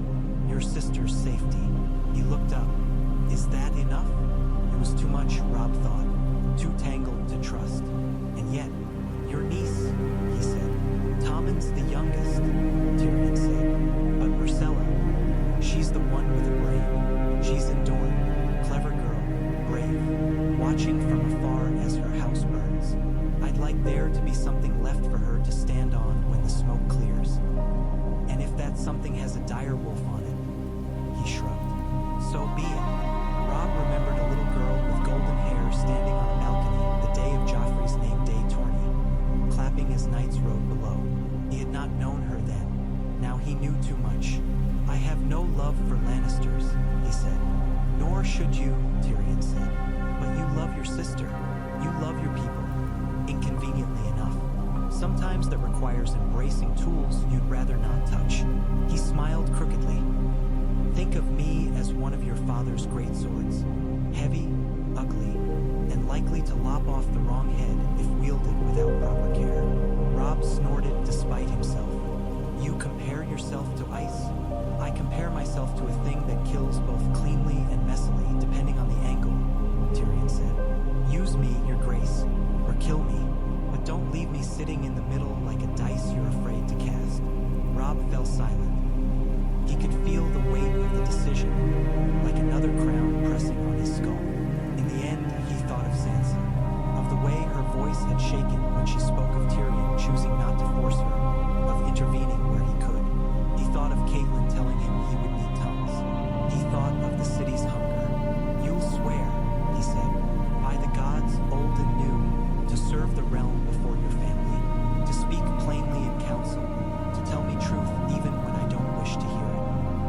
I've never been very good at holding my tongue, Tyrion said. That part will be easy enough. And if you betray me, Robb said, if you scheme with your sister or your brother against my house, I will take your head myself.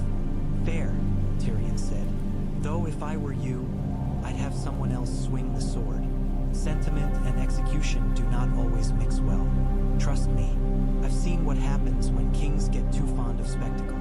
Robb extended a hand. Tyrion looked at it for a heartbeat, then set his little traveling desk aside and took it. His grip was firm, his palm calloused with more than ink. "You're a fool," Tyrion said conversationally. "I know," Robb said, "but I'd rather be a fool who tried than a coward who didn't." "Spoken like a Stark," Tyrion said, "and like a king, damn you." He released Ed Robb's hand and slid off the bench, nearly spilling his wine. "Shall we go inform your council that you've chosen a Lannister for your hand? I'd like to be there when the Greyjoy's head explodes." "Not yet," Robb said. "Let them digest the day's work first. We'll speak with my mother, my uncle, Edmure." Quietly, softening the ground, Tyrion said approvingly. "Very well. In the meantime, I'll start drafting those letters. I do a fine old crone when I write as Walder Frey. It will be good practice." He gathered his parchments and shuffled off down the corridor, humming. Robb watched him go. A Lannister for a hand, he thought. A wolf on the throne. A boy from Flea Bottom invited to stand at the edge of power. A beggar with his cup full for the first time in years. A baker cutting thicker slices. No one had taught him how to be this kind of king. There had been no lessons in Winterfell's yard about the weight of promises made to men you'd never see, about the mathematics of hunger versus coin. Father had shown him how to take a man's head. He had not had time to show him how to keep a city's heart. Robb went to find Catelyn. He found her in the old Queen's solar, standing by a window that looked out over the city. The light turned her hair to copper. Sansa sat nearby, embroidering something with fierce concentration, each stitch harsher than the last. The pattern Robb saw was not flowers or heraldry. It was the outline of a wolf. "Your sister is reclaiming her art," Catelyn said, by way of greeting. "I see," Robb said. Sansa looked up, flushed. "I thought, if we hang something in the hall, it should be ours, not theirs." "It should," Robb said. "Though I don't know if Father would approve of me hanging your needlework where men come to swear fealty." "Father's not here," Sansa said quietly. "You are." The words were gentle, but they drove home like a spear point. "I've been in the city," he said. "And?" Catelyn asked. "And it's worse than I imagined," he said honestly. "And better. There's filth and hunger and cruelty. But there's kindness too. A fishmonger gave away her last catch. A man covered a stranger's corpse because no one else would." He rubbed his temples. "I changed the bread ration. They'll eat more. The treasury will bleed." "They were bleeding already," Catelyn said. "Better the coffers than their bellies." He nodded. "I spoke to Tom of Flea Bottom." Catelyn's brows knit. "Who?" "A boy," Sansa said, surprising him. "He used to run errands for the cooks. Got whipped once for sneaking crusts." She set her needle down. "He spat at some of the northern men, didn't he?" "Yes," Robb said. "He misaimed. I've invited him to the keep." Catelyn's lips thinned. "You're bringing alley rats into the castle now?" she asked. "I'm bringing eyes and ears I can trust more than I trust men who think killing boys is sport," Robb said. "He hates the Lannisters with more bone-deep honesty than half the knights who swore to Joffrey ever showed. I can work with that." "He hates," Catelyn said. "Hate is easy to find here. Loyal hearts, less so." "He listened," Robb said. "He looked me in the eye. I'll take that over fawning any day." Catelyn studied him. "You're changing," she said. "How?" he asked. "You sound less like a boy swinging a sword," she said. "More like your father when he sat in judgment, but with a twist of something else. Something harder. I don't know if I like it." "I don't know if I like it either," he said tiredly. "But I don't think liking comes into it." He hesitated. "I made a decision." Catelyn stiffened. "About what?" "About the hand," he said. Her gaze sharpened like an unsheathed blade. "You have someone in mind." "I do," he said. "Tyrion Lannister." Silence dropped like a stone into the room.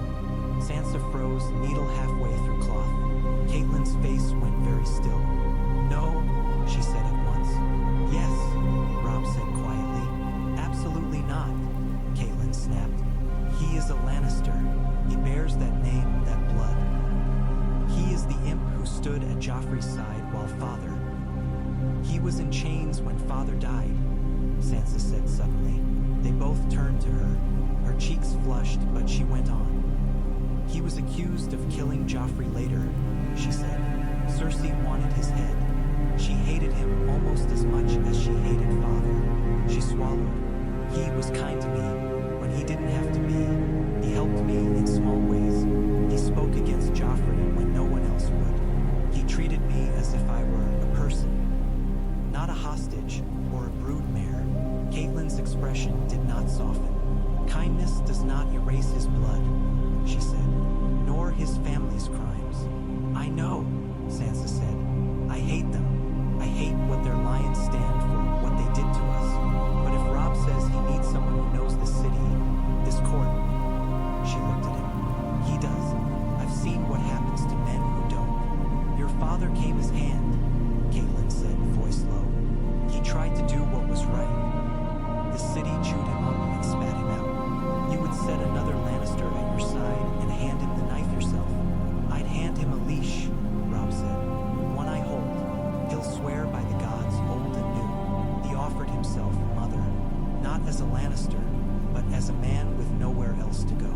He has enemies on every side. That makes him dangerous. It also makes him useful. You trust him, Catelyn said, disbelief heavy in her voice. I don't, Robb said. Not fully. But I trust that he hates his father's memory enough to want to spit on it. I trust that he cares, in his own crooked way, for Myrcella and Tommen. And I trust that if he betrays me, I will see it coming in his eyes before he does it. Your father never trusted a Lannister, Catelyn said. My father trusted a Baratheon, Robb said softly. It killed him. Maybe the problem was not which sigil the man wore, but how much weight he had on his shoulders when he fell. She flinched as if he'd struck her. He hated himself for it, but words were out now, and they carried their own momentum. I can't rule this realm on my own, he said. You taught me that. Father taught me that. If I choose only men who think as we do, from where we do, we will see only what we've always seen. We'll miss the knife in the shadows because we're too busy watching the sword in the yard.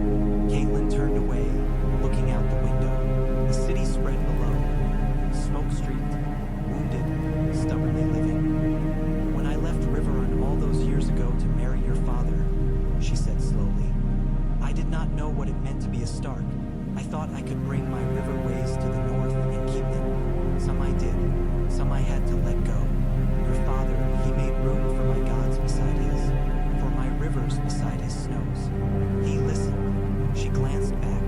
I had hoped you would listen to me now. I am, Robb said. I hear you, truly. I know the danger, but I also hear Sansa, and Tyrion, and the beggars in the street. If I close my ears to all but one, I may sleep easier, for a time, but I'll wake one day to find the world burned around me. How many fires can you juggle before you drop one? Catelyn asked. As many as I must, he said, or I'll learn to put them out faster. Sansa watched them, needle forgotten in her lap. If you take him as hand, she said, voice tentative, what will happen to our marriage? Robb looked at her. That will be another fire, he said.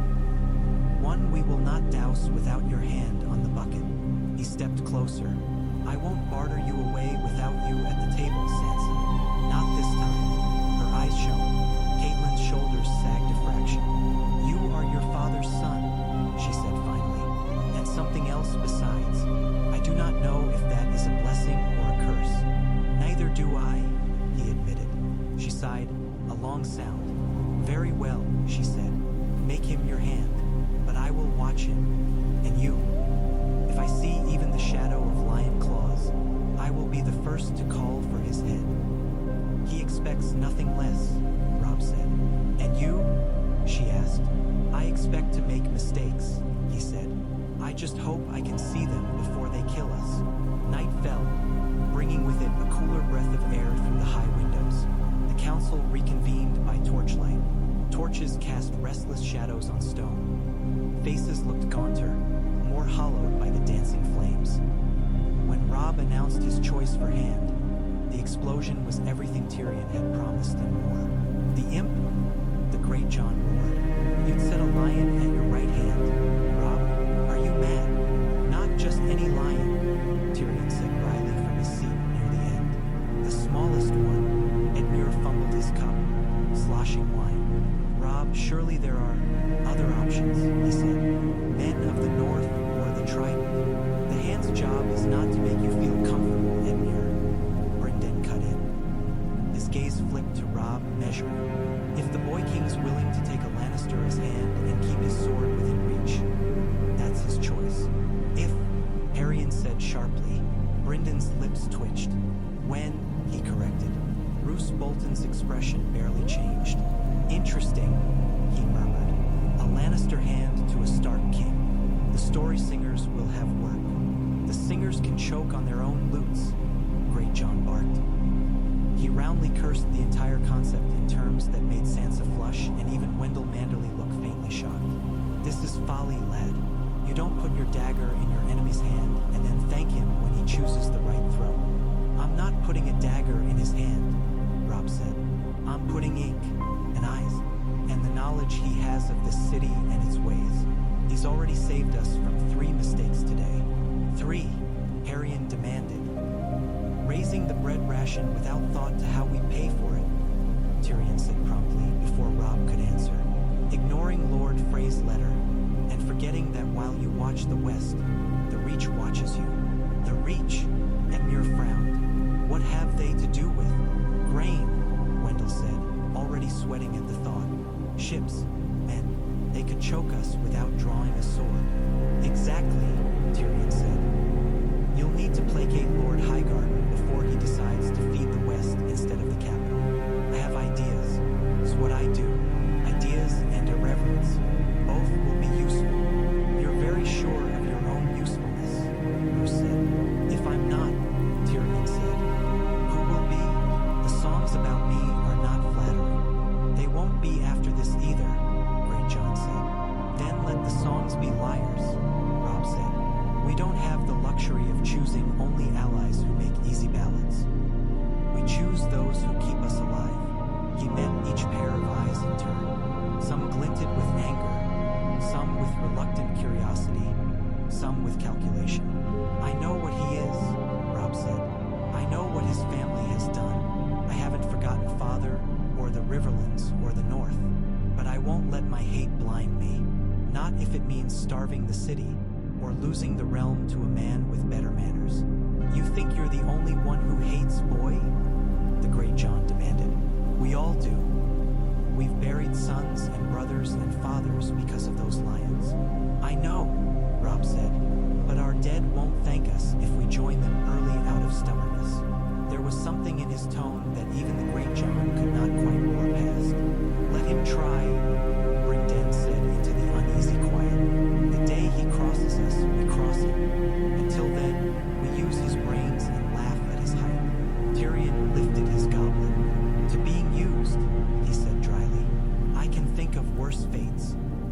Wendell looked as if he wanted to protest, but the thought of someone else dealing with Fry letters and Highgarden negotiations seemed to war with his discomfort. In the end, he merely grunted. Roose Bolton dipped his head, almost courtly. "As you command, Your Grace," he said. "It will be enlightening to see how a Lannister shapes a Stark's hand." Robb filed the tone away. He would need to watch Roose as carefully as he watched Tyrion. One bore his danger openly, the other hid it under polite words and quiet eyes. When the council broke up, the hour was late, but letters still needed signing, messengers still needed sending. Robb's hand cramped from the unfamiliar weight of quill instead of sword. Wax seals piled beside him like small, hardened drops of blood. Gray wind slept just inside the door, twitching occasionally, paws running in dreams. Sansa came once, silently, and left a tray of food beside his elbow. He ate without tasting, his mind still half in the streets, half at the twins, half on some northern road where 2 boys might be walking under the stars. When at last he staggered to bed, it was in the Hand's chambers, not the King's. He had given orders that the King's rooms remain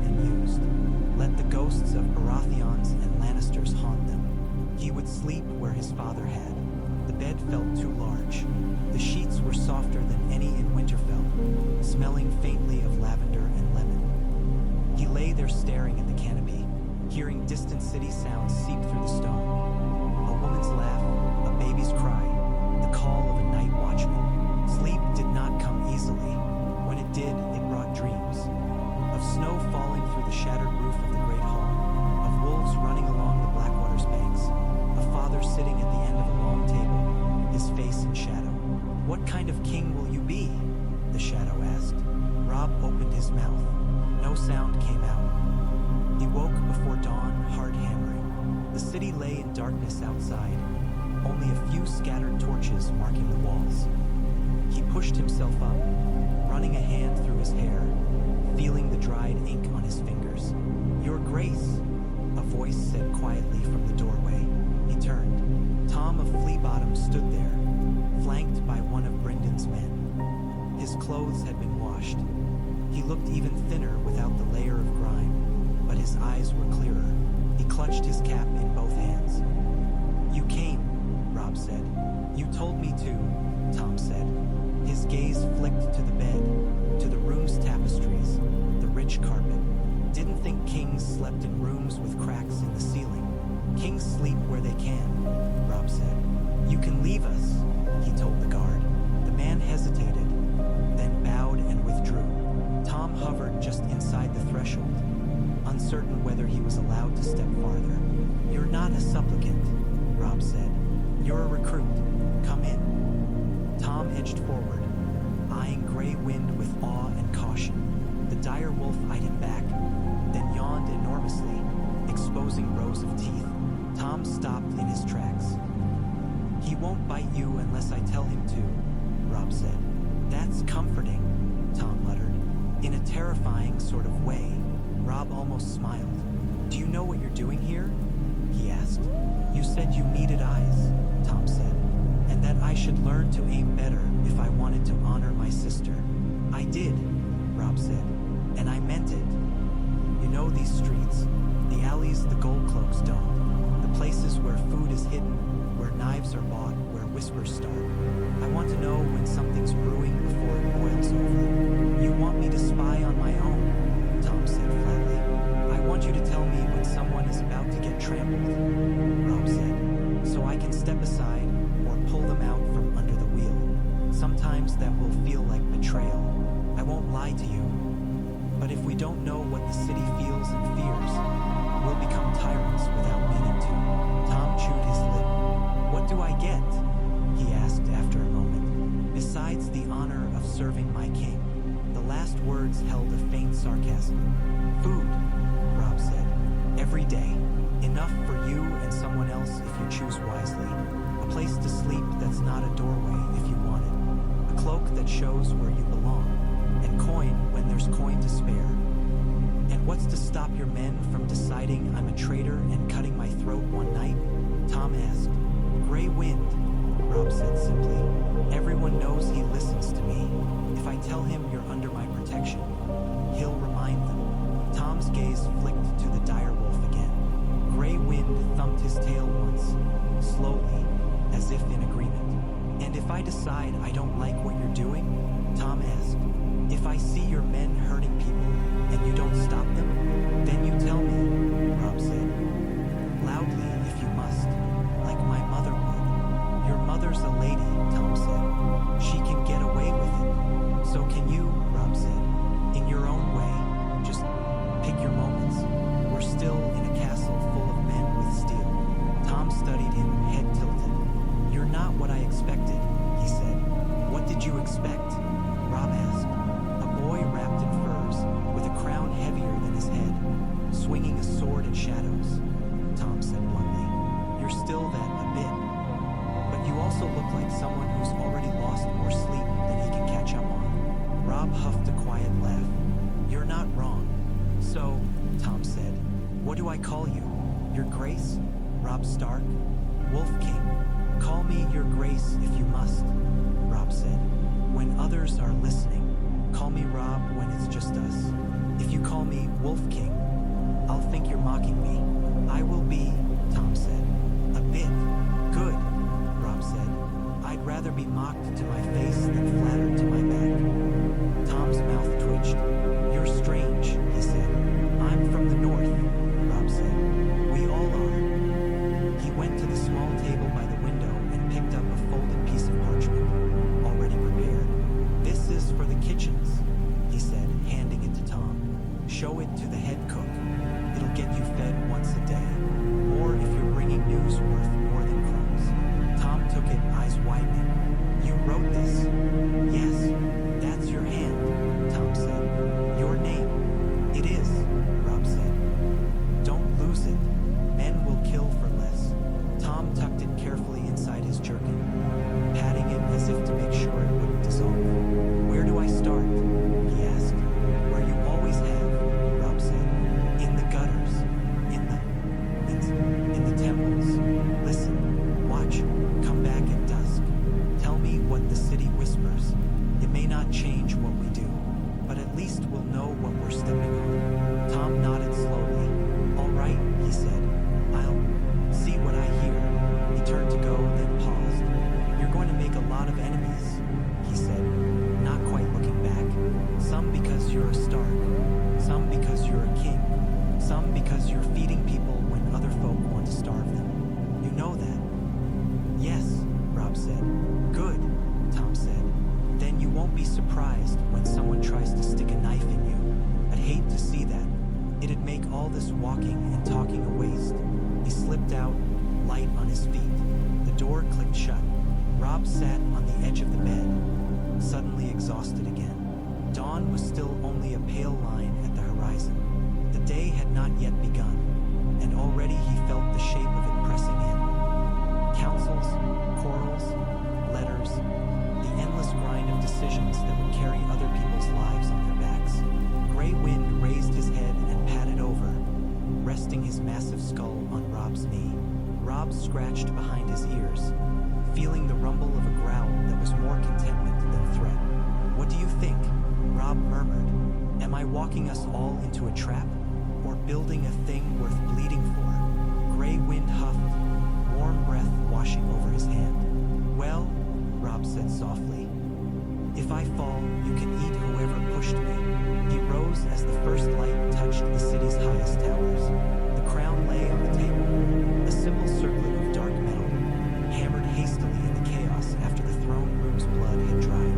He picked it up, feeling its weight, then set it back down. Not yet, he thought. I'll wear you when I must. For now. He belted on his sword instead, shrugged into his cloak, and went to meet Tyrion in the council chamber, where ink and words waited with the inevitability of winter. He was not the king father had imagined, he knew. Not the one the North had raised its banners for. But he was the one they had, and the city had him now as well. He would make himself into something that could bear that weight or break trying. Either way, the story would go on.